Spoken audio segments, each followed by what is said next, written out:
ஆமென். அல்லேலூயா. அல்லேலூயா.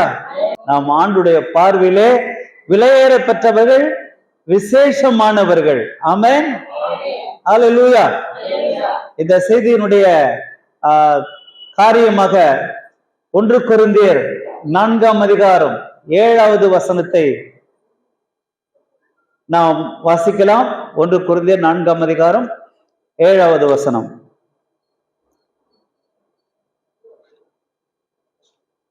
உலக தோற்றத்திற்கு முன்னே 1 கொரிந்தியர் 4ஆம் அதிகாரம்.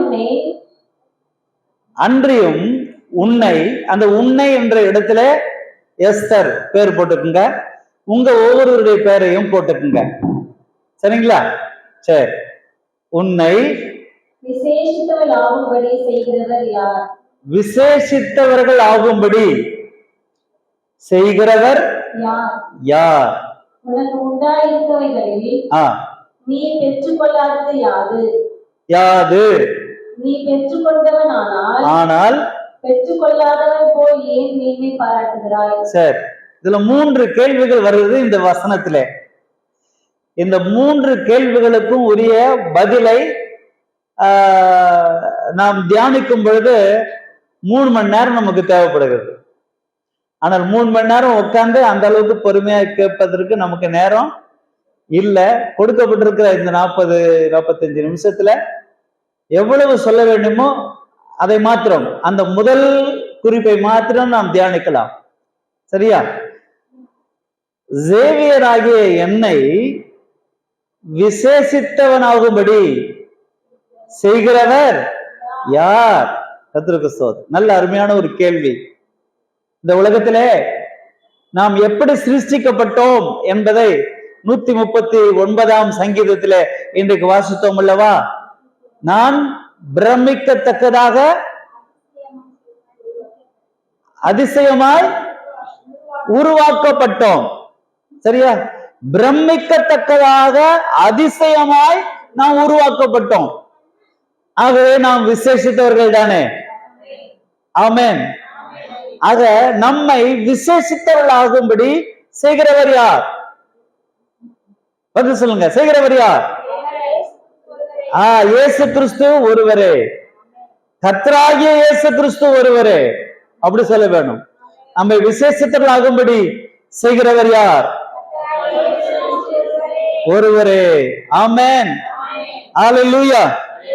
கர்த்தர் ஒருவரே நம்மை விசேஷித்தவராக்குகிறவர். அவரால் செய்யக்கூடாத அதிசயமான காரியம் ஒன்றும் இல்லை. அவர் ஆலோசனையில் பெரியவர், செயல்களிலே மகத்துவமானவர். ஆமென். அல்லேலூயா. 2 நாளாகமம் 29ஆம் அதிகாரம் 17வது வசனத்தை நாம் பார்க்கலாம்.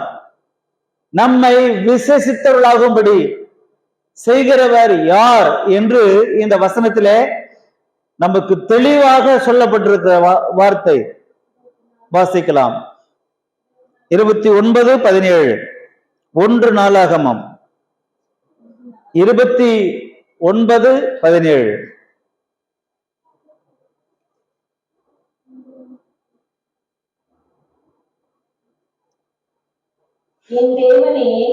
என் தேவனே, நீர் இருதயத்தை சோதித்து உத்தம குணத்தில் பிரியமாயிருப்பீர் என்பதை அறிவேன். இவையெல்லாம் நான் உத்தம இருதயத்தோடு மனப்பூர்வமாய் கொடுத்தேன். இப்பொழுது இங்கே இருக்கிற உம்முடைய ஜனமும். வாசிக்கலாம். 2 நாளாகுமா? வாசிக்க. 2 நாளாகும்.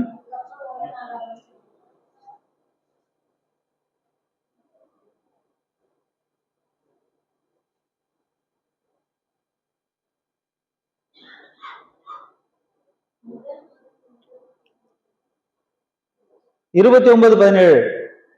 முதல் மாதம் முதல் தேதியிலே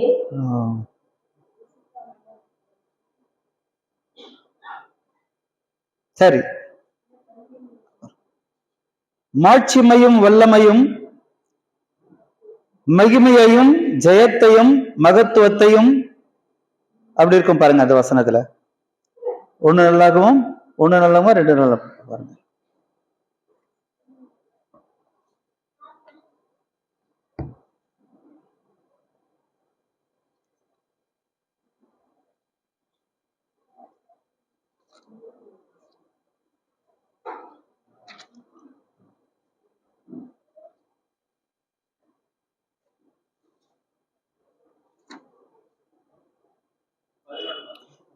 வாசிக்கலாம், படிங்க. 11 கர்த்தாவே 11 டேடி. 1 நாளாகுமா 2 1 நாளாகவும் 29 11. 11. ஓகே. கர்த்தாவே கர்த்தாவே மாட்சிமையும் வல்லமையும் மாட்சிமையும் வல்லமையும் மகிமையும் ஜெயமும் மகத்துவமும் உம்முடையவைகள்.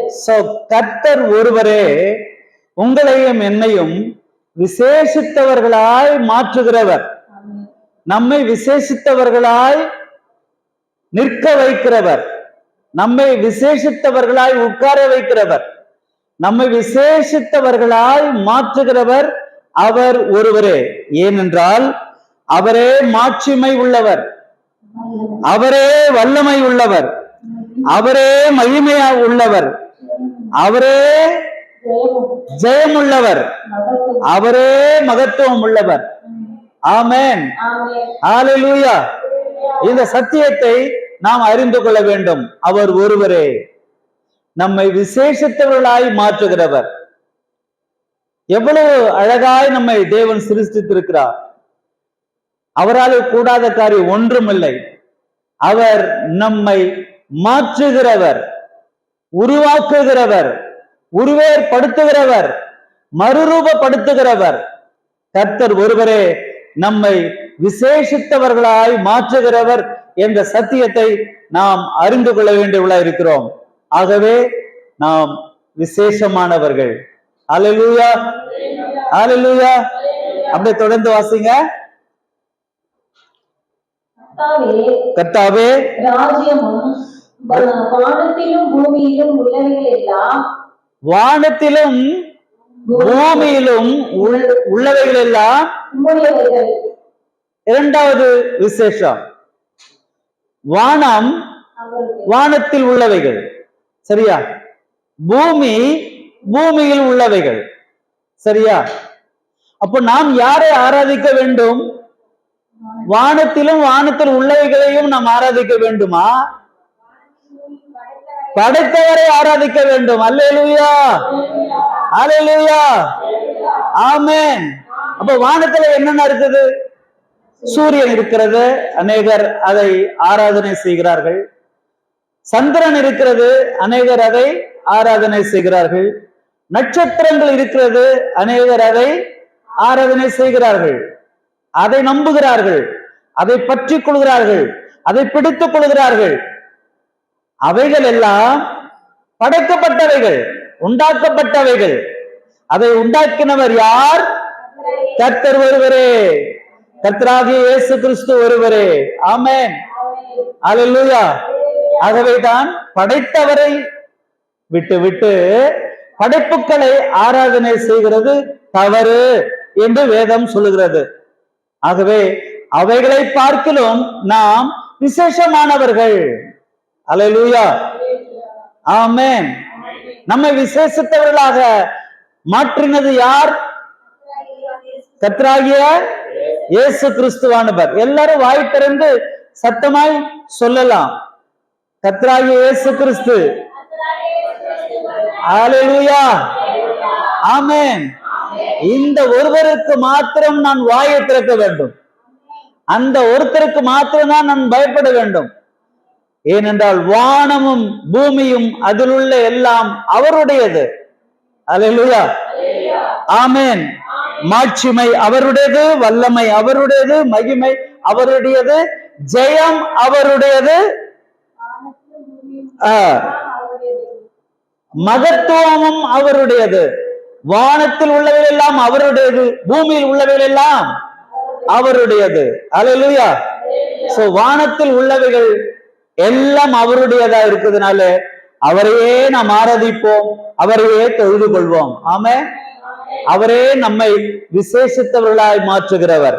அல்லேலூயா, அல்லேலூயா. பூமியும் அவருடையது. பூமியில் என்னென்ன இருக்கிறது? பறவைகள் இருக்கிறது, மிருகங்கள் இருக்கிறது, ஊரும் பிராணிகள் இருக்கிறது, மனிதர்கள் இருக்கிறார்கள், இல்லையா? சோ பூமியில பொன் இருக்கிறது, வெள்ளி இருக்கிறது, அப்புறம் மரங்கள் இருக்கிறது, கல்லுகள் இருக்கிறது, பூமியில என்னெல்லாம் இருக்குதோ அதெல்லாம் யாருடையது? கர்த்தராகிய இயேசு கிறிஸ்து ஒருவரே. அல்லேலூயா. எல்லாம் அவருக்கு சொந்தமானது. ஆமென். இது எல்லாவற்றையும் படைத்தவர் கர்த்தர் ஒருவரே. வானத்தில் உள்ளவைகளை படைத்தவர் அவரே, பூமியில் உள்ளவைகளை படைத்தவர் அவரே. ஆக உங்களுக்கும் எனக்கும் ஒரு பெரிய ஸ்லாக்கியம் கிடைத்திருக்கிறது. என்ன? நம்மை விசேஷித்தவர்களாய் மாற்றுகிறவர் கர்த்தராகிய இயேசு கிறிஸ்து ஒருவரே. அல்லேலூயா. ஆமென். உலகத்தில் எவ்வளோ ஜனங்கள் இருக்கிறார்கள், அவனுக்கெல்லாம் இந்த அழைப்பு இல்லை, இந்த பாக்கியம் இல்லை. ஆனால் ஒரு சிலராகிய நமக்கு தேவன் இந்த பாக்கியத்தையும் ஸ்லாக்கியத்தையும் ஆசீர்வாதங்களையும் கற்று தந்திருக்கிறார். அந்த புத்தியை தேவன் நமக்கு தந்திருக்கிறார். ஆமென். படைத்தவரை ஆராதனை செய்கிற அறிவையும் புத்தியையும் தேவன் நமக்கு தந்திருக்கிறார். நாம் விசேஷமானவர்கள் தானே. அல்லேலூயா. ஆகவே தான் ரோமர் நிருபத்திலே 1ஆம் அதிகாரம் 21வது வசனத்திலிருந்து நாம் இப்படி படிக்கிறோம், வாசிக்கலாம். ரோமர் 1ஆம் அதிகாரம் 21ஆம் வசனத்திலிருந்து.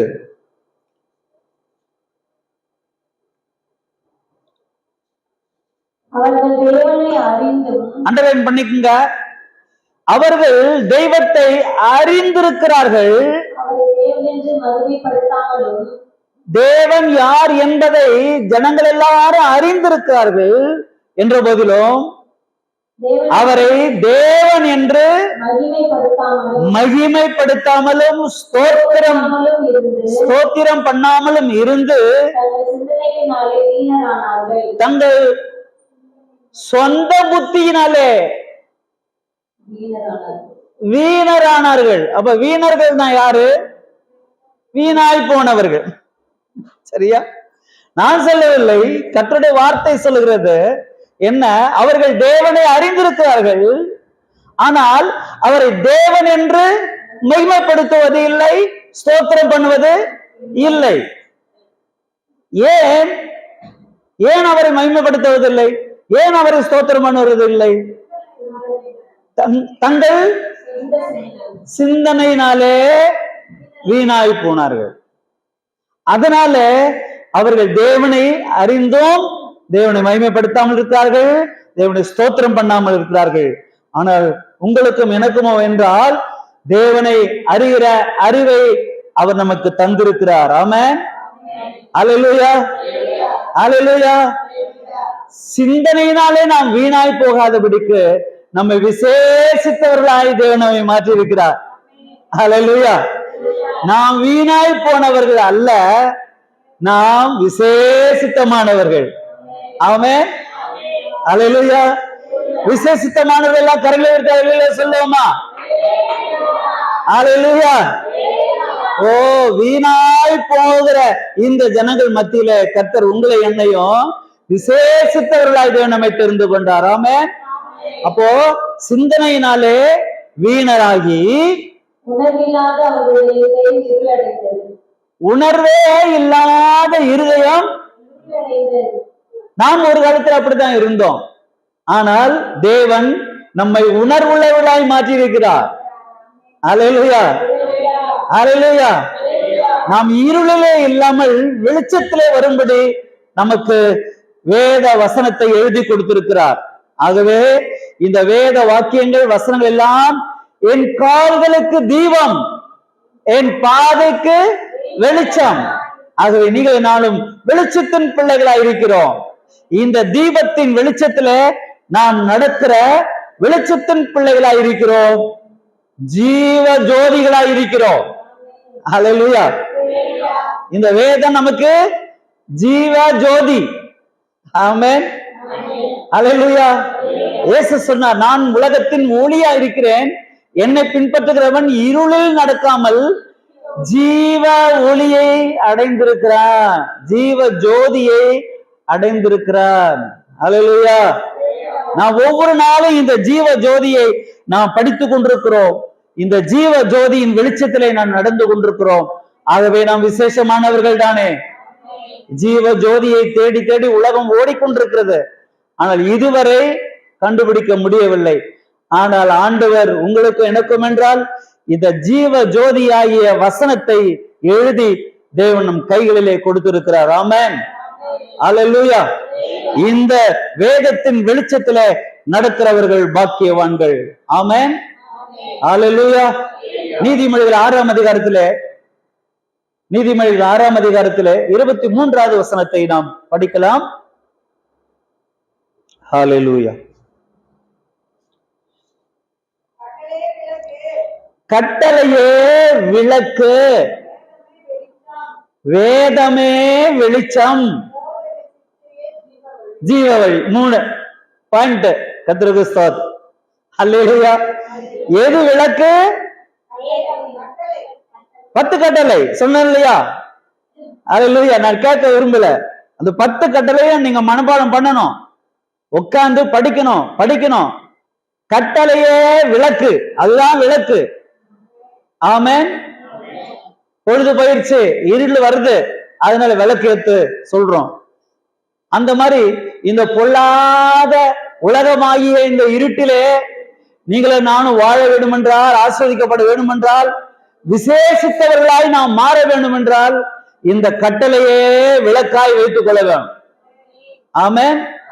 வேதமே வெளிச்சம், போதக சிச்சையே.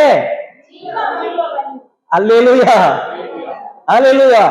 போதக சிச்சைனா என்ன? குற்றது. அல்லேலூயா. முட்டி போட வைக்கிறது. அல்லேலூயா. ஒரு கிளாஸ் இருக்குது, பையன் லேட்டா வரான், வெளியே போ, முட்டி போடு சொல்றோமா இல்லையா? கொஞ்ச நேரம் பனிஷ்மெண்ட் கொடுக்கிறோம். ஏன்? லேட்டா வந்தாரு, அதனால. இப்ப நம்ம அப்படி செய்ய முடியுமா? இல்லையா? கோச்சுட்டு அடுத்த கிளாஸ் போயிடுவா. கர்த்தருக்கு ஸ்தோத்திரம். அல்லேலூயா. போனாலும் அந்த டீச்சர் சேர்க்க மாட்டாரு. ஏன்னா பேர் எங்க இருக்குது? அட்டெண்டன்ஸ் பேர் எங்க இருக்குது? இந்த கிளாஸ் தான் இருக்குது. அல்லேலூயா. அங்க சுத்தி இங்க சுத்தி இங்கதான் வந்து ஆகணும். ஆமென். அப்ப போதக சிச்சைய ஜீவ வழி. அல்லேலூயா. ஆமென். விசுவாசிக்கிறீர்களா? நம்மை விசேஷித்தவளாகும்படி செய்கிறது இந்த வேதம் தான். நம்மை விசேஷித்தவளாய் மாற்றுகிறவர் நம்முடைய தேவன் தான். நம்முடைய கர்த்தராகிய இயேசு கிறிஸ்து தான் நம்மை விசேஷித்தவர்களாய் மாற்றுகிறவர். ஆமென். விசுவாசிக்கிறீர்களா? நீங்கள் விசேஷித்தவர்களாய் மாற வேணுமா? ஆமென். கர்த்தருடைய காரியத்திலே கரெக்டா இருங்க, சரியா இருங்க. ஆமென். உணர்த்துகிற பரிசுத்த ஆவியானவர், உணர்வடைகிற விசுவாசிகள் கண்டிப்பாய் அவர்கள் உருவாக்கப்படுவார்கள். ஆமென். போதக சிச்சையே வசனத்தை படிக்க எடுத்து கொடுக்க மனக்கண்கள் திறக்கப்பட வேண்டும். ஓ, இப்படி இருக்குதா வேதத்திலே? ஆமென். நம்மை விசேஷித்தவர்களாய் தேவன் நம்மை வாழ வைக்க விரும்புகிறார். நம்மை வாழ வைத்து அழகு பார்க்கிறவர் நம்முடைய ஆண்டவர். அல்லேலூயா. நீங்கள் விசேஷித்தவர்களாய் வாழ வேண்டும். உங்கள் குடும்பத்திலே விசேஷித்தவர்களாய் இருக்க வேண்டும். உங்கள் ஆபீஸ்ல நீங்கள் விசேஷித்தவர்களாய் இருக்க வேண்டும். ஸ்பெஷலா இருக்க வேணும். உங்களுடைய பேச்சு, நடக்கை, உடை, பாவனங்கள், உங்களுடைய ஒவ்வொரு ஆக்டிவிட்டிஸும் ஸ்பெஷலா இருக்கணும், விசேஷித்தவர்களா இருக்க வேணும். ஆமென். அல்லேலூயா. பிரசங்கின் புத்தகத்திலே 7ஆம் அதிகாரம் 29வது வசனத்தை படிக்கலாம். பிரசங்கின் புத்தகம் 7ஆம் அதிகாரம் 29வது வசனம். இதோ தேவன் மனுஷனை செம்மையானதாக உண்டாக்கினார். தேவன் மனிதனை எப்படி உண்டாக்கினார்? எந்த குழந்தையாவது குடிக்கார குழந்தையா பிறந்திருக்குதா? எந்த குழந்தையாவது பிறக்கும் போதே சிகரெட் புஷ்னு பிறந்திருக்குதா? எந்த குழந்தையாவது வெத்தலை போட்டு பிறந்திருக்குதா? எந்த குழந்தையாவது கெட்ட வார்த்தையா சொல்லின்னு பிறந்திருக்குதா? சொல்லுங்க. எந்த குழந்தையாவது? ஆமா. அல்லேலூயா. சுத்தமான குழந்தையாகத்தான் தேவன் படைத்தார்.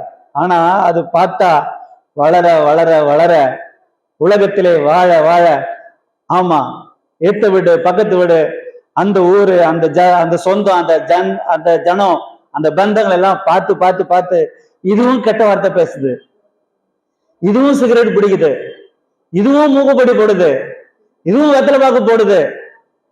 அந்த சொல்றேன் சின்ன வயசுல இருந்தே இதுவும் துண்டு படி பிடிக்குது.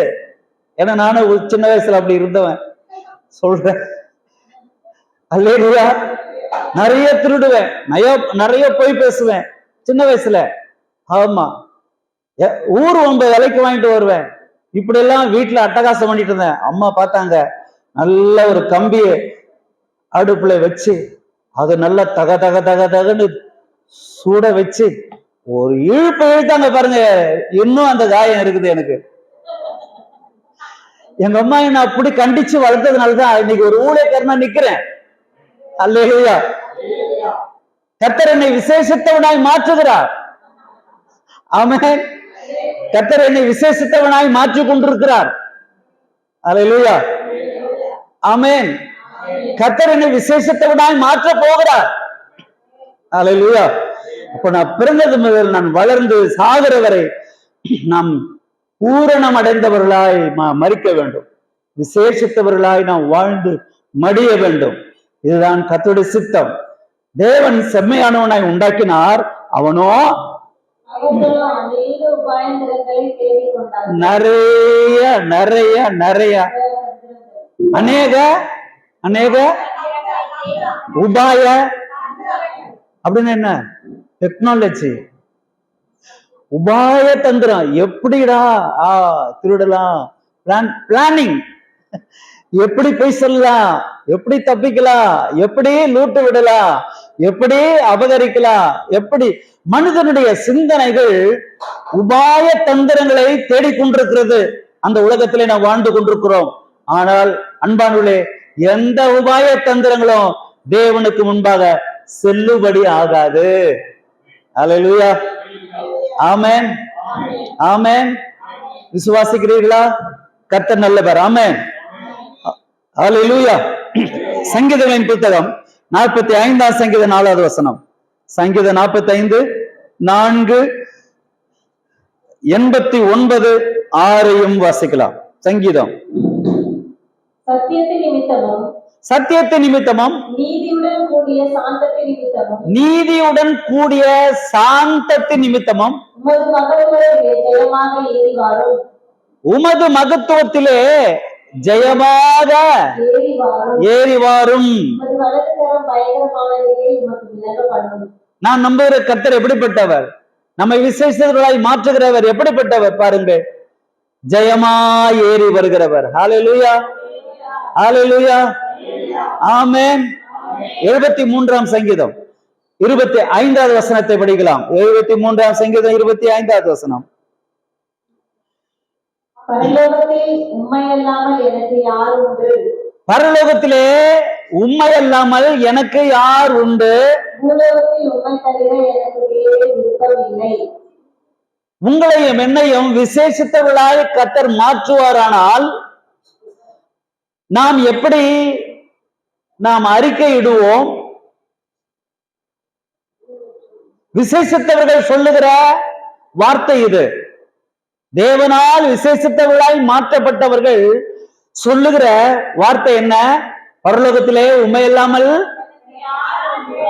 யார் உண்டு? பூமியிலே உம்மை தவிர வேற. இது யார் சொல்றது? விசேஷித்தவர்கள் சொல்லுகிற வார்த்தை இது.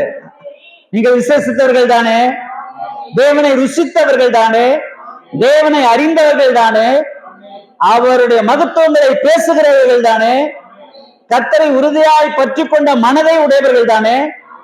அல்லேலூயா. நம்மாலே 100% நாம் சொல்ல முடியுமா? பரலோகத்திலே உம்மை அல்லாமல் எனக்கு யார் உண்டு? பூமியிலே உம்மை தவிர சொல்லுகிற அளவுக்கு நாம் விசேஷித்தமானவர்களாய் இருக்க வேண்டும், விசுவாசிகளாய் இருக்க வேண்டும். ஆமென்.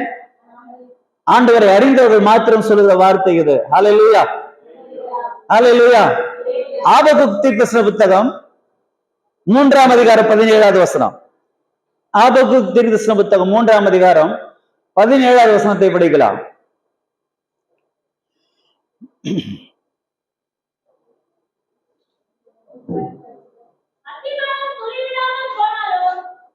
இங்க வாசிக்கிறோம், விவசாய பெருமக்களுக்கு எல்லாரும் அறிந்து கொள்ள வேண்டியது, விசுவாசிகளாகிய ஒவ்வொருவரும் விசேஷித்தமானவர்கள்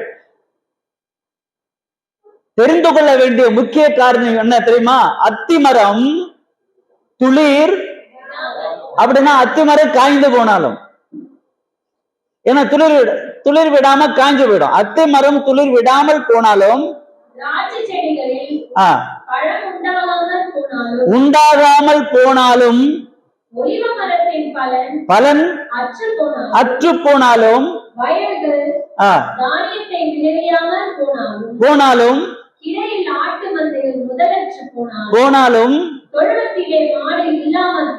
இந்த பாருங்க, போனாலும்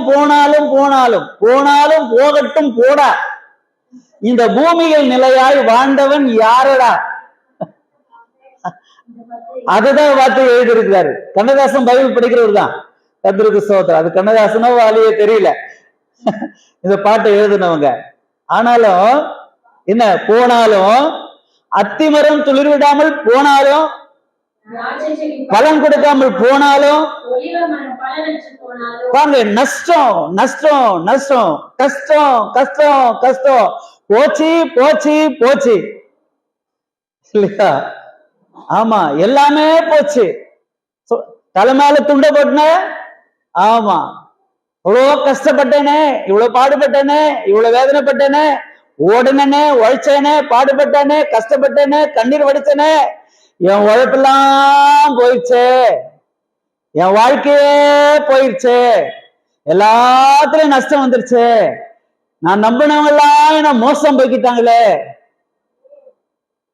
கல்மழை எல்லாத்தையும் சுட்டு சாம்பல் ஆக்கி போட்டுருச்சு, வெறுமழை எல்லாத்தையும் அடிச்சு போயிடுச்சு, பூகம்பம் எல்லாம் இடிஞ்சு போயிடுச்சு. வேதனையா, துக்கமா, துயரமா? இந்த பக்தன் சொல்லுகிற வார்த்தையை நன்றாய் கவனித்து பாருங்கள். அத்திமரம் துளிர் விடாமல் போனாலும், பலன் கொடுக்காமல் போனாலும், அற்று போனாலும், விளையாமல் நஷ்டப்பட்டு போனாலும், இல்லாமல் போனாலும், ஐயோ அல்லேலூயா, விசேஷமானவன் சொல்லுகிற விசேஷமான வார்த்தை இது. நாம் விசேஷமானவர்களா? அல்லேலூயா அல்லேலூயா. ஆமா, பலன் இல்லாமல் போனாலும், காலில் நடக்கிறதுக்கு பலன் இல்லாமல் போனாலும் நான் ஆராதனைக்கு வருவேன். விசேஷமானவங்க சொல்ற வார்த்தை. அல்லேலூயா அல்லேலூயா. ஆமா, எவ்வளவு காரியங்கள் இல்லாமல் போனாலும், அது இதுன்னு சாக்கு சொல்லாமல், பாருங்க, அது வசந்தன, கர்த்தருக்குள்ளே நான் என்ன செய்வேன்? மகிழ்ச்சியா இருப்பேன், என் தேவனுக்குள். அல்லேலூயா. கரங்களை தட்டி கர்த்தரை மகிமைப்படுத்தலாமா? ஆமென். இது யார் சொல்ற வார்த்தை? யார் சொல்ற வார்த்தை? நாம் யார்? அப்ப நம்ம விசேஷமானவர்களை ஆக்குவது யாரு? அல்லேலூயா. நாம் விசேஷமானவர்களா?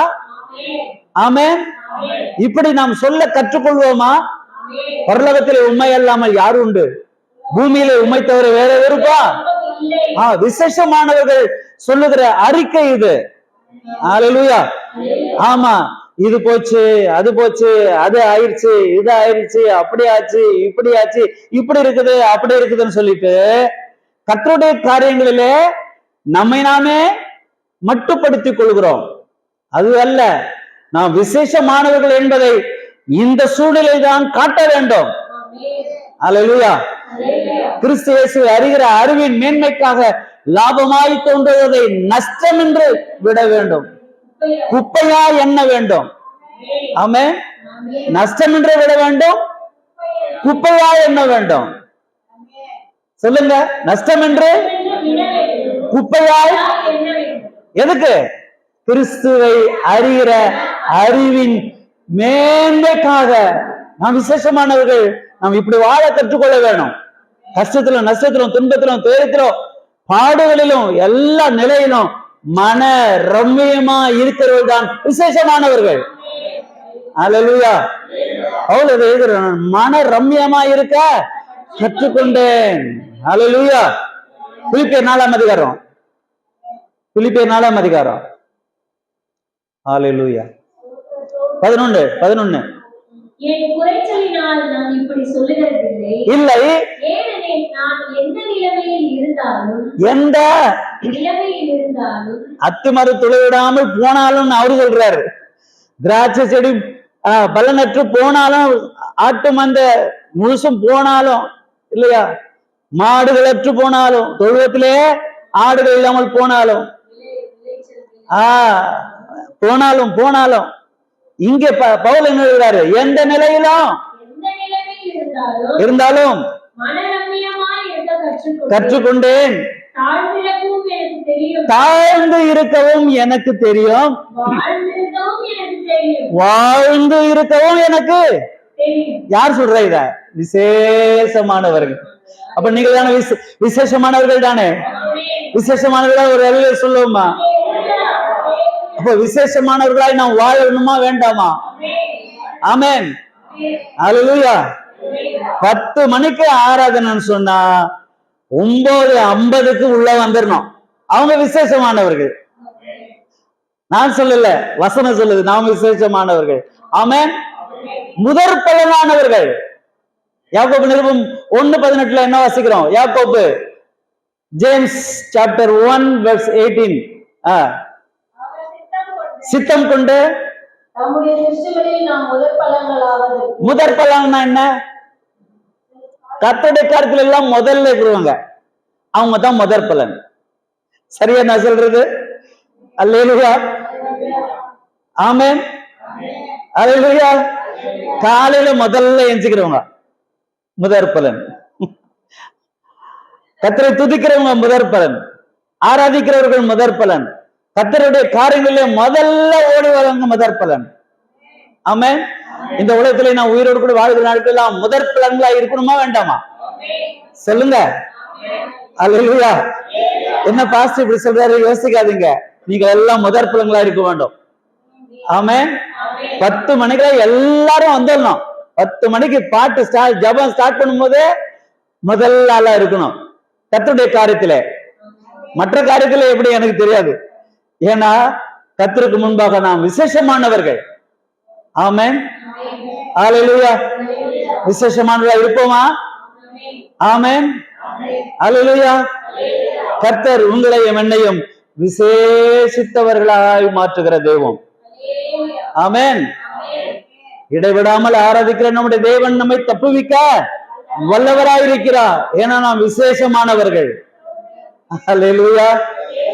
அக்னி சூழலை கொண்டு போட்டாலும் அக்னி ஜுவாலை நம்மை பற்றி கொள்ளாது. ஏனென்றால் நாம் விசேஷமானவர்கள். அல்லேலூயா. கர்த்தர் விசேஷமானவர்களாய் தேவன் நம்மை மாற்றுவார். விசுவாசிக்கிறீர்களா? அல்லேலூயா. அல்லேலூயா. வேதத்துல 3+3 டைம் ஆயிட்டு இருக்குது. எவ்வளவு சீக்கிரம் முடிக்கும் முடிச்சிடறேன். நீங்க உங்களை நான் வருத்தப்படுத்த விரும்பவில்லை. அல்லேலூயா. ஆமென். சரி, 3 பேரு தேவன் விசேஷித்தவர்களாய் வைத்தார். ஆனால் அவர்களோ தேவன் கொடுத்த ஆசீர்வாதங்களை நம்பி அதை பற்றி அதை பிடித்து கொண்டு கர்த்தரை விட்டு விட்டார்கள். அவர் கொடுத்த ஆசீர்வாதங்களை பிடித்து கொண்டதனால அவர்கள் எப்படி நஷ்டப்பட்டார்கள் என்பதை தெரிந்து கொள்ள போகிறோம். அடுத்த 3 பேரை ஆண்டவர் ஆசீர்வதித்த ஆசீர்வாதங்களை பிடித்துக் கொள்ளாமல் ஆசீர்வதிக்கிற கர்த்தரை பிடித்துக் கொண்டதனாலே அவர்களை தேவன் எப்படி விசேஷித்தவர்களாய் மாற்றினார் என்பதை நாம் பார்க்க போகிறோம். பார்க்கலாமா? சீக்கிரமா. அல்லேலூயா. வாசிக்கலாம். எசேக்கியேல் தீர்க்கதரிசன புத்தகம் 29:3 படிங்க. சீக்கிரம் படிச்சீங்கன்னா நான் சீக்கிரமா செய்தி முடிப்பேன். சொல்லுகிறார், நடுவிலே படுத்துக்கொண்டு என் நதி என்னுடையது, நான் அதை எனக்காக உண்டு பண்ணினேன் என்று சொல்லுகிற பெரிய முதலையே, இதோ நான் உனக்கு விரோதமாய் வந்து உன் வாயிலே துரடுகளை மாட்டி உன் நதிகளின் மச்சங்களை உன் சிறைகளில் கட்டிக் கொள்ளும்படி செய்து. குறிச்சுக்குங்க, வீட்டுல போயிட்டு பொறுமையா வாசிங்க. நான் செய்தியை மாத்திரம் நான் சுருக்கமா சொல்லிடுறேன். இங்க பார்வோனுக்கு ஆண்டவர் ராஜ பதவியை கொடுத்து எகிப்து தேசம் முழுவதையும் அவன் கையில கொடுத்து நீ ஆளுகை செஞ்சுக்கோ. ஆமா, நதியை, பெரிய நதியை உண்டாக்கி அவங்க கையில கொடுத்து நீ டெய்லி அதுல போய் குளிச்சுக்கோ, நீ அந்த தண்ணியை குடிச்சுக்கோ, நீ பிழைத்து வாழு, நல்லா இரு அப்படின்னு சொல்லிட்டு பார்வோனுக்கு ஆண்டவர் எல்லாத்தையும் சிருஷ்டித்து அவன் கையில கொடுத்தாரு. ஆனா அவன் என்ன சொன்னான்? வாசிங்க, என்ன சொன்னான்? இல்லம்மா, மேல இப்ப வாசித்தே வாசிங்க. கர்த்தராகிய ஆண்டவர் சொல்கிறார், எகிப்தின் ராஜாவாகிய பார்வோனே, நீ உன் நதிகளின் நடுவிலே படுத்துக்கொண்டு என் நதி என்னுடையது. என்ன? அந்த எகிப்து தேசத்துல ஓடக்கூடிய நதியினுடைய பேர் என்ன? நைல் நதி இல்லையா? அந்த நதியின் நடுவுல இவன் படுத்துக்கிட்டு இந்த நதி யாருடையது? கர்த்தர் கொடுத்தார் என்று அவன் சொல்லவில்லை. அல்லேலூயா.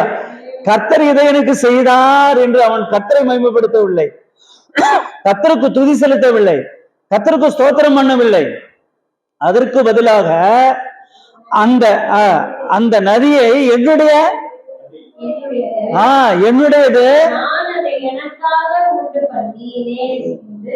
ஏன்னா எங்க இது உண்மையா? பொய் சொல்றான். இந்த நதி என்னது? நான் தான் இதை உண்டு பண்ணனேன். சோ கர்த்தர் உண்டு பண்ணினார், கர்த்தரை மகிமைப்படுத்த வேண்டும் என்ற ஒரு அறிவு அவனுக்கு. ஆனா ராஜா தான், பணக்காரன் தான், பெரிய அறிவாளி தான், பெரிய புத்திசாலி தான். ஆனா அப்படி சொன்னதுனால ஆண்டவர் அவனை என்ன பண்றாராமா? நதியில் இருக்க மீனை பிடிக்கிற மாதிரி தூண்டல் போடுறாராமா. தூண்டல் போட்டு அவனை பிடிச்சு இழுத்து அடிச்சு குத்தி அவனை ஒண்ணுமில்லாம பண்றாராமா. கீழே வாசித்து பாருங்க, அதை படிக்கிறது நேரம் இல்லை, அப்படியே சொல்லிட்டு போறேன். அல்லேலூயா, ஆமென். அன்பான தேவப்பிள்ளை, இந்த கடைசி காலத்திலே இப்படிப்பட்ட ஜனங்களை நாம் பார்க்கிறோம். ஏன் உழைப்பு, ஏன் சம்பாதனை, ஏன் பணம், ஏன் மனைவி, நான் அடிக்கிறேன், நீ யாரா கேக்குறது? சோதரன், ஏன் பிள்ளைங்க நான் அடிக்கிறேன், நீ யாரு கேக்குறது? சோதரன், ஏன்ப்பா இப்படி பண்ற? நீ யாரா? ஏன் சம்பாதனை, ஏன் உழைப்பு, ஏன் பலம், ஏன் திறமை, ஏன் ஞானம், ஏன் அறிவு என்று இன்றைக்கு அநேக மக்கள் சொல்லிக் கொண்டிருக்கிறதை பார்க்கிறோம். அவங்க எல்லாம் ஒரு நாள்ல பிடிபடுவார்கள். அல்லேலூயா.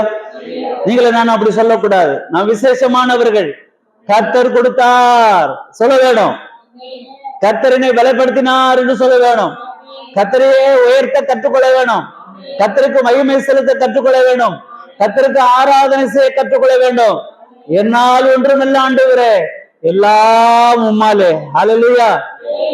என்னாலே இது தகுதி அல்ல, எல்லாம் உம்மாலே வந்தது.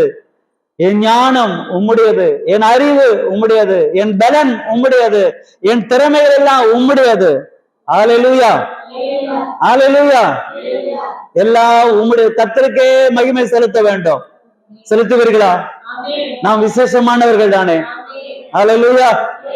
வாசி தானியேல் புஸ்தகம், தானியேலின் புஸ்தகம் 4ஆம் அதிகாரம் 29-30 படிக்கலாம்.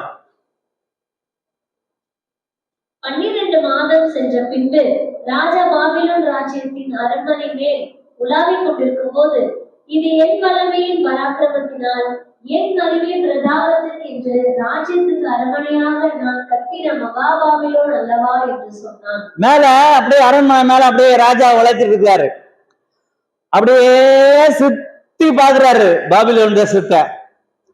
என்ன சொல்றான் அவன்?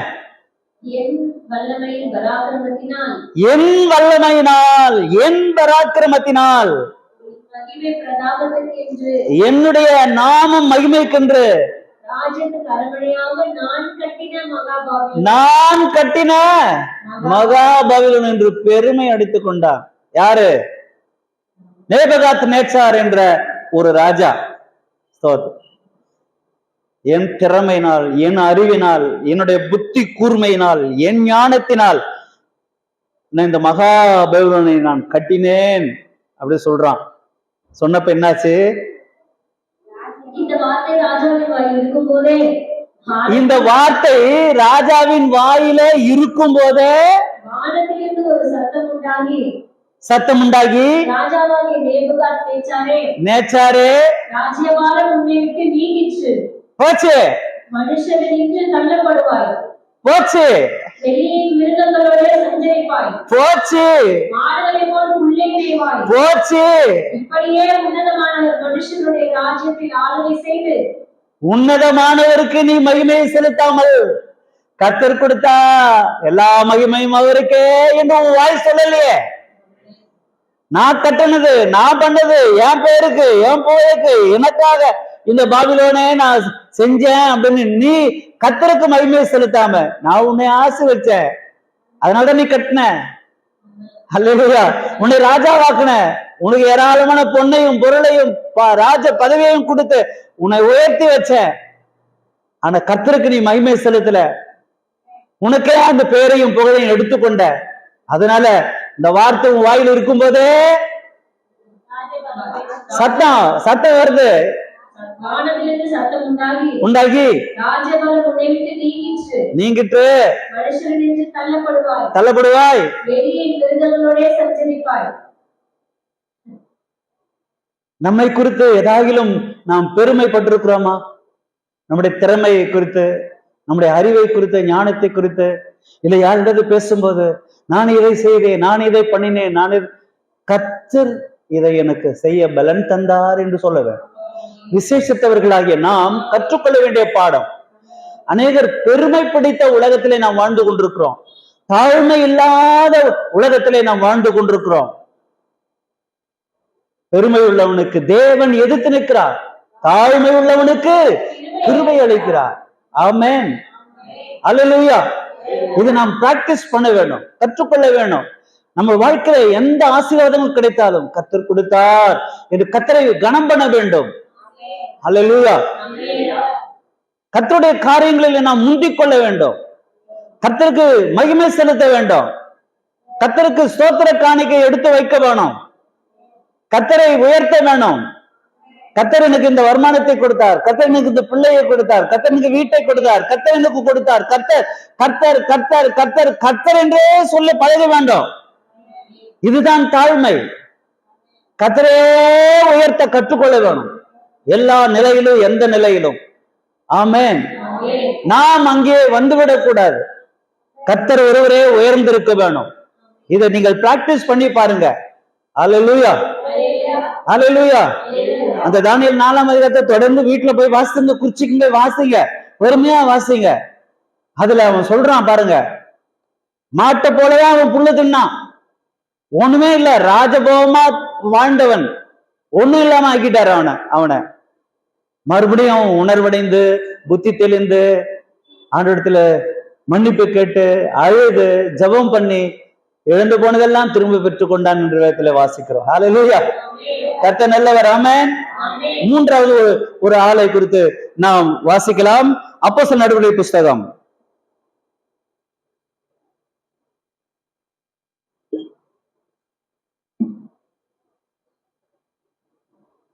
12ஆம் அதிகாரம் 22வது வசனத்தில் படிங்க.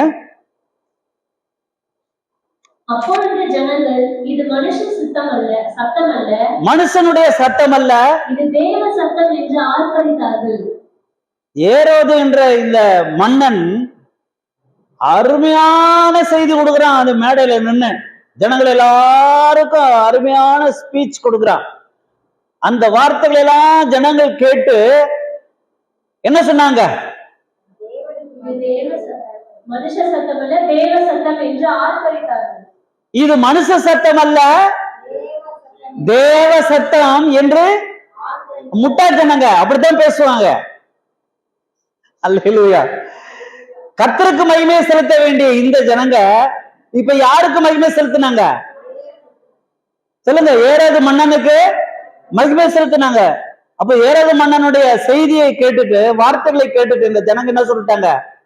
ஓ, இது மனுஷ சத்தம் இல்ல, இது தேவ சத்தம் அப்படின்னு சொன்ன உடனே நடக்குதுன்னு பாருங்க. அவன் தேவனுக்கு மகிமையை செலுத்தாதபடியினால் அவன் உடனே என்ன செஞ்சிருக்கணும்? தேவனுக்கு மகிமை செலுத்தி இருக்கணும். ஆனா அவன் செலுத்தல. ஜனங்க கொடுக்கிற மகிமையை எல்லாத்தையும் தான் எடுத்துக்கொண்டு காலரை உயர்த்தி ஜனங்கள் எல்லாரும் என்னை மனுஷன் அல்ல தெய்வம் அப்படின்னு புகழ்றாங்களேன்னு அந்த தெய்வத்துக்கு கொடுக்க வேண்டிய மகிமையையும் ஆராதனையும் தான் எடுத்துக்கொண்டான். இது கர்த்தருக்கும் அவனுக்கு தான் தெரியும். அவன் தேவனுக்கு மகிமை செலுத்தல. தேவனுக்கு மகிமை செலுத்தாததுனால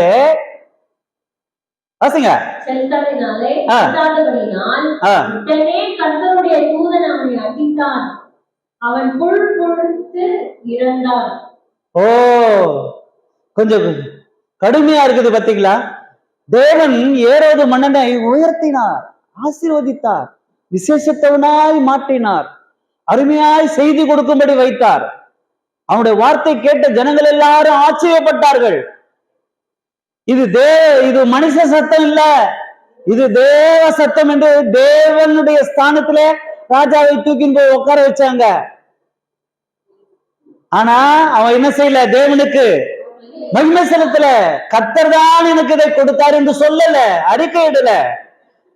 ஜனங்களே, முட்டாள்தனமா என்ன தேவன் ஆக்கிடாதீங்க. நானும் உங்களை போல ஒரு மனுஷன் தான். தேவன் தான் எனக்கு இந்த ஞானத்தை கொடுத்தாரு. பரலோகத்தின் தேவன் தான் எனக்கு அந்த வார்த்தையை கொடுத்தாரு. பரலோகத்தின் தேவன் தான் எனக்கு தீர்க்கதரிசனத்தை கொடுத்தாரு, இந்த அபிஷேகத்தை கொடுத்தாரு, இந்த ஆசீர்வாதத்தை கொடுத்தாருன்னு கர்த்தருக்கு அவன் மகிமை செலுத்தல. ஜனங்களுக்கு புத்தி சொல்லல. என்ன தெய்வம் ஆக்கிடாதீங்க பிளீஸ் என்று கையெழுத்து கும்பிட்டுருக்கணும். ஆனா அவன் என்ன செய்யல. அது ஜனங்க கொடுக்கிற மகிமை எல்லாத்தையும் எடுத்துக்கொண்டான். புரியுதுங்களா? எல்லாத்தையும் ஐயோ ஜனங்க என்ன தெய்வம் ஆக்கிட்டாங்களே அப்படி சொல்லிட்டு எல்லா மகிமையும் அவன் எடுத்துக்கொண்டதுனால உடனே கர்த்தரின் தூதனை அனுப்பி அடித்தார், புழுத்து. ஆமா, இந்த நாட்களிலே ஒரு கூட்டம் மக்கள் இருக்கிறார்கள்.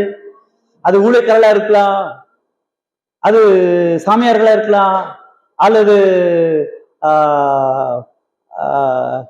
குருஜிகளாக இருக்கலாம், அல்லது பெரிய பெரிய வித்வான்களாக இருக்கலாம், பெரிய பெரிய இசை புயலா இருக்கலாம் இல்லையா, பெரிய பெரிய மேதாவிகளாக இருக்கலாம், சொல்லிட்டே போலாம்.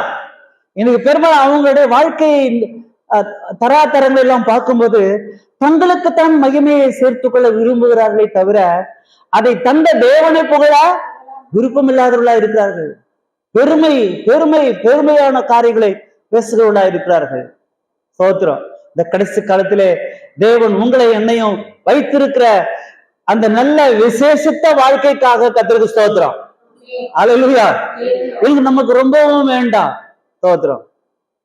இல்லாமலே இருக்க வேண்டாம்.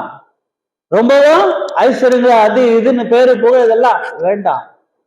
நடுநிலையா இருந்து கர்த்தரையே உயர்த்து கொண்டிருப்போம். நாம் விசேஷமானவர்களாய் மாறுவோம். ஆமென். கர்த்தர் நம்ம விசேஷத்தவர்களாய் மாற்றுகிற ஆண்டவர். அல்லேலூயா. தேவா நான் எதினால் விசேஷித்தவன், ராஜா அதை தினம் யோசிப்பவன்.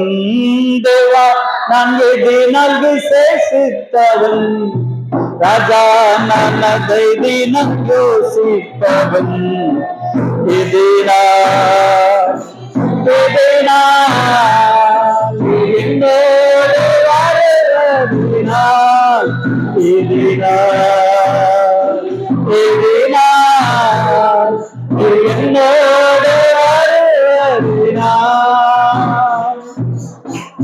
பார்வோனை குறித்து சிந்தித்தோம்.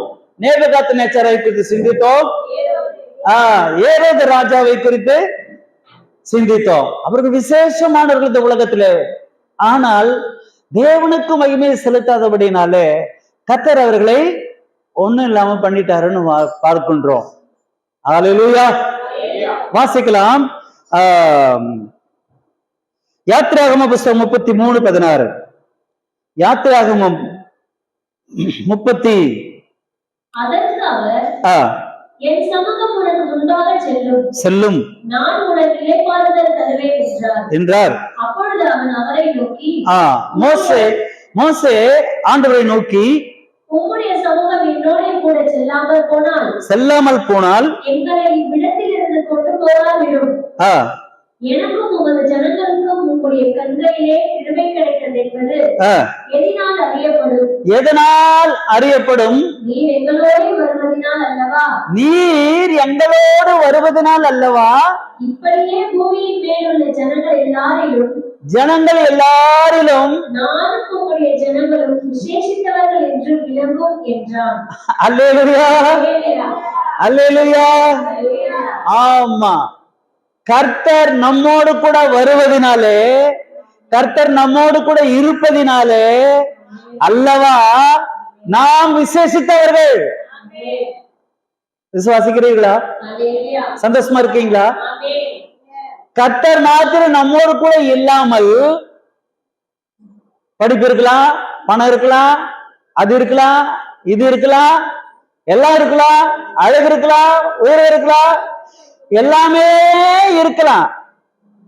ஆண்டவர் சொன்னாரு மோசே கிட்ட, எல்லாமே நான் வாக்கு கொடுத்தா நான் வாக்கு மாற மாட்டேன், அதனால நீங்க போங்க.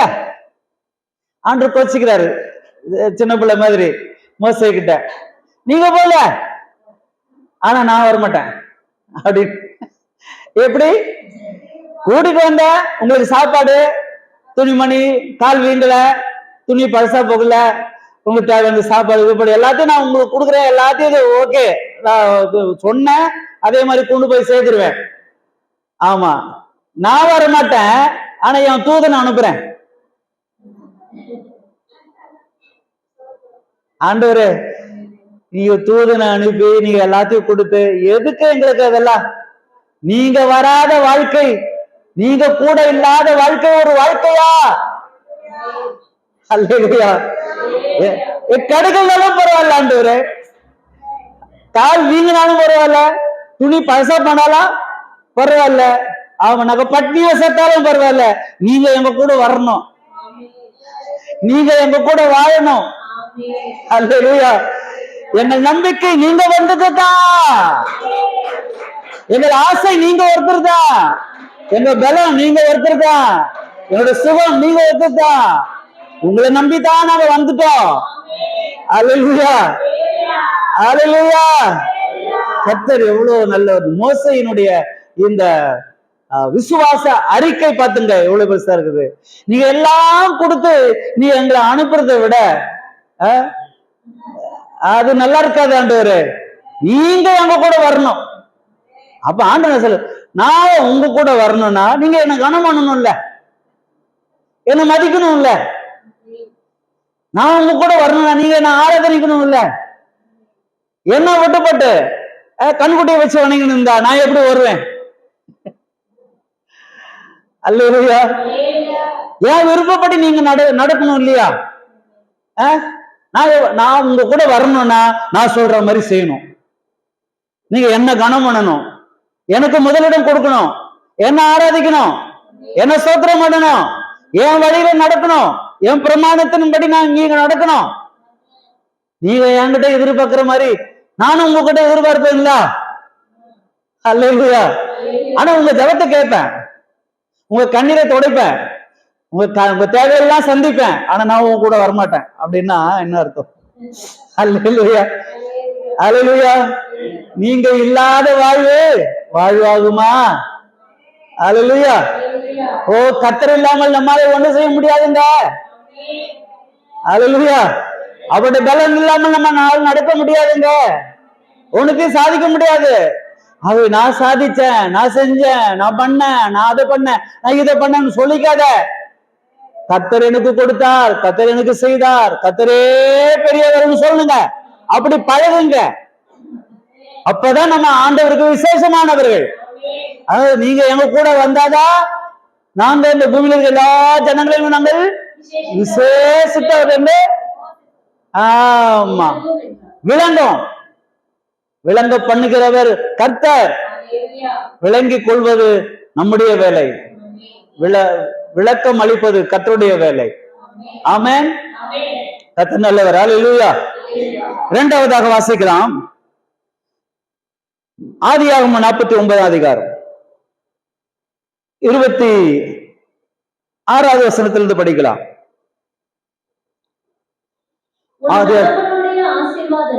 ஆசீர்வாதங்கள் என் பிதாக்களுடைய ஆசீர்வாதங்களுக்கு மேற்பட்டதாய் இருந்து நித்திய பர்வதங்களின் முடிவு மட்டும் எட்டுகின்றது. அவைகள் யோசேப்புடைய சிரசின் மேலும், நல்ல கவனிங்க, யோசேப்பினுடைய சிரசின் மேலும் தன் சகோதரர்களில் விசேஷித்தவனுடைய உச்ச தலையின் மேலும் வருவதாக. சகோதரர்களிலே விசேஷித்தவன் யோசேப்பு. யாக்கோபு மொத்தம் எத்தனை பிள்ளைங்க? 13ங்க.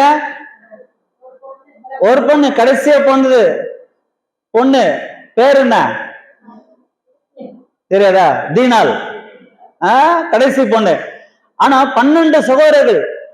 அந்த சகோதரர்கள் எல்லாரிலும் விசேஷமானவன் இந்த யோசேப்பு.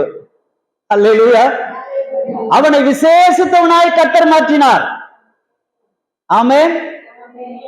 அல்லேலூயா. ஏன் சகோதரர்களுக்குள்ளே விசேஷமாய் கர்த்தர் அவனை மாற்றினார் தெரியுமா? தன் சகோதரர்கள் எல்லாரிலும் வெறுக்கப்பட்டவன். ஏன்னா கடைசி பிள்ளை, 11வது பிள்ளை. அவனுக்கு தம்பி ஒருத்தர் இருக்கான். சரி, 11வது பிள்ளை.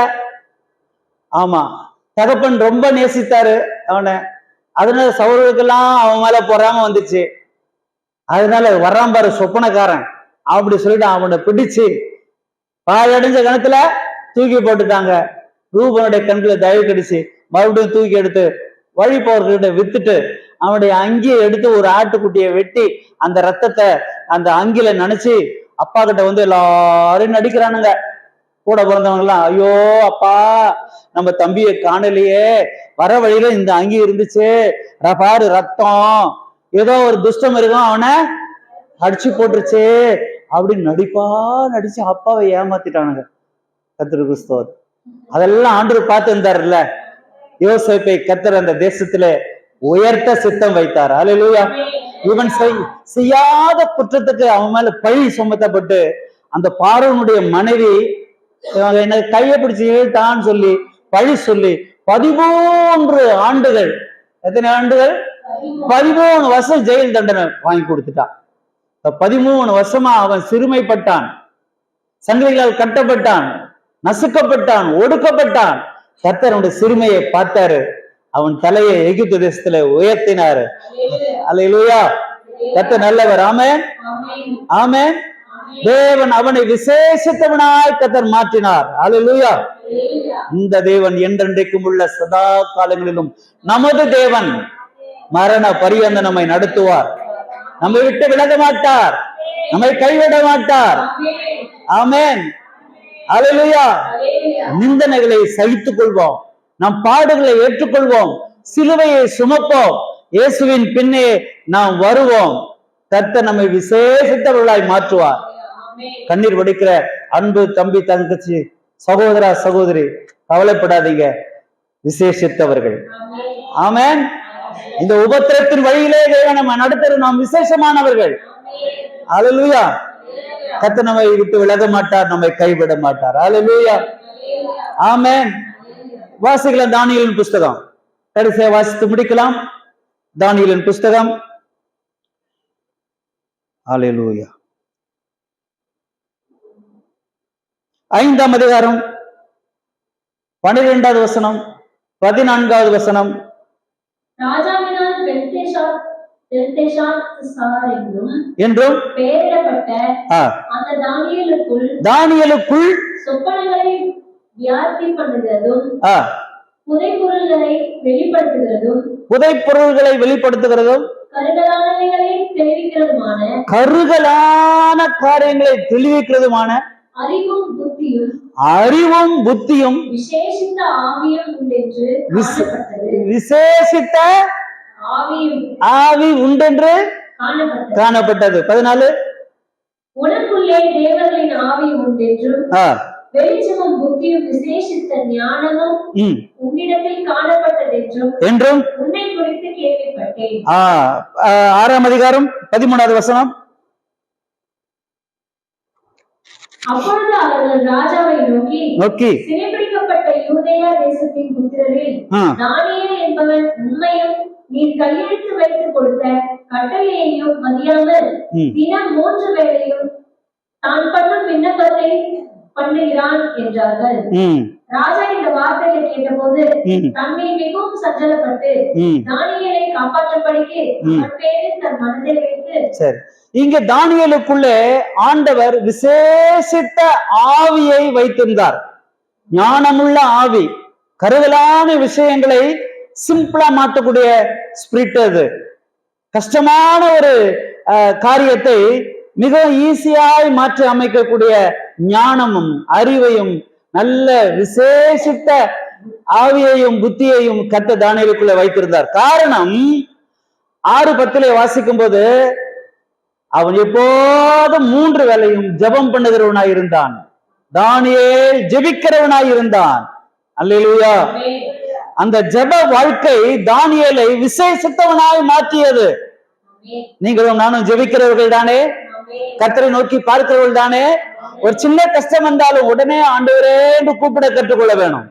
ஒரு சின்ன போராட்டம் வந்தாலும் ஏசப்பா என்று அவரை நோக்கி கூப்பிட கற்றுக்கொள்ள வேண்டும். அவரை நோக்கி ஜெபிக்க வேண்டும். தேவைகள் வரும்போது, நெருக்கடிகள் வரும்போது, போராட்டம் வரும்போது, கண்ணீர் வரும்போது, கஷ்டங்கள் வரும்போது முழங்கால் படிட்டு ஆண்டவரை நோக்கி பார்த்து ஜெபிக்க பழக வேண்டும். ஜெபிக்கிறவர்கள் விசேஷமானவர்கள். அல்லேலூயா, அல்லேலூயா. ராஜாவின் போஜன பதார்த்தங்களாலே தன்னை தீட்டுப்படுத்திக் கொள்ள கூடாது என்று தன்னிலே இருதயத்திலே அவன் தீர்மானம் பண்ணி கொண்டான். அசுத்தமானவைகளுக்கு விலகி அவன் வாழ கற்றுக்கொண்டான். சாப்பாட்டிலிருந்து, குடிக்கிற தண்ணிலிருந்து, ஆமா, தான் அனுபவிக்கிற ஒவ்வொரு காரியத்திலேயும் தானியேல் என்ன செய்தான்? தன்னை தீட்டுப்படுத்திக் கொள்ளாதபடிக்கு. வாசிக்கலாம் 1ஆம் அதிகாரம், தானியேலின் புஸ்தகம் 1ஆம் அதிகாரம் 5வது வசனம் இருக்கிற வாசிங்க. ராஜா தான் உண்ணும் போஜனத்திலேயும் குடிக்கும் திராட்சரசத்திலேயும் தினம் ஒரு பங்கை அவர்களுக்கு நியமித்து அவர்களை 3 வருஷம் வளர்க்கவும் அதன் முடிவிலே அவர்கள் ராஜாவுக்கு முன்பாக நிற்கும்படி செய்யவும் கட்டளையிட்டான். அவர்களுக்குள் யூதா புத்திரராகிய தானியேல், அனனியா, மீஷாவேல், அசாரியா என்பவர்கள் இருந்தார்கள். பிரதானிகளின் தலைவன் தானியேலுக்கு பெல்தெஷாத்சார் என்றும் அனனியாவுக்கு சாத்ராக் என்றும் மீஷாவேலுக்கு மேஷாக் என்றும் அசரியாவுக்கு ஆபேத்நேகோ என்றும் மறுபெயரிட்டான். தானியேல் ராஜாவின்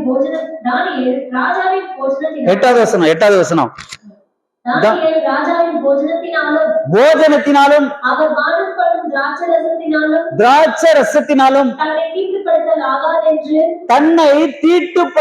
ஆகாது என்று தன் இருதயத்திலே தீர்மானம் பண்ணிக்கொண்டு தன்னை தீட்டுப்படுத்தாதபடி பிரதானிகளின் தலைவரிடத்தில் வேண்டிக் கொண்டான். அல்லேலூயா.